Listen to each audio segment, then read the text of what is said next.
तर महत्त्वाची बातमी, विधान परिषद निवडणुकीसाठी काँग्रेस आमदारांची उद्या बैठक आयोजित करण्यात आली आहे। काँग्रेसकडून आमदारांसाठी स्नेहभोजनाचं सुद्धा आयोजन करण्यात आलं आहे। हॉटेल इंटरकॉन्टिनेंटल मध्ये उद्या संध्याकाळी 7 वाजता ही बैठक होणार आहे। विधान परिषद निवडणुकीबाबत आमदारांना या बैठकीत मार्गदर्शन केलं जाईल।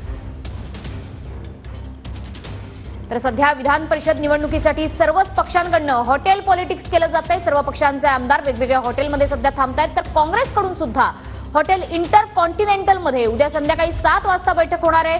सहभोजन सुद्धा आयोजित करण्यात आलंय आणि याच बैठकीत सहभोजनाच्या दरम्यान मतदान नेमकं कसं करायचं याबाबत आमदारांना मार्गदर्शन केलं जाईल।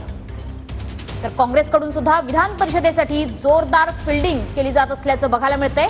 उद्या संध्याकाळी 7 वाजता काँग्रेसकडूनही आमदारांना मार्गदर्शन करण्याकरता बैठकीचं आयोजन केलं गेलंय।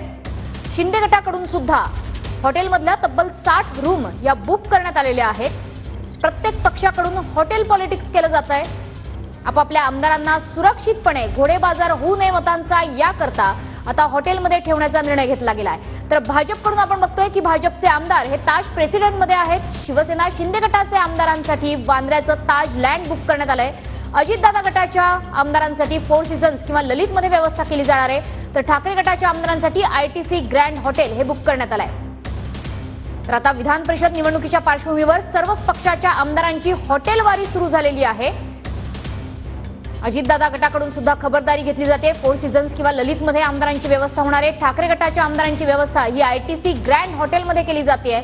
भाजपच्या आमदारांची व्यवस्था ताज प्रेसिडेंटमध्ये। तर आता काँग्रेस सुद्धा याच्यामध्ये मागे नाहीये। इंटरकॉन्टिनेंटल मध्ये या आमदारांचं स्नेहभोजन आणि पाठोपाठ बैठक सुद्धा घेतली जाणार आहे।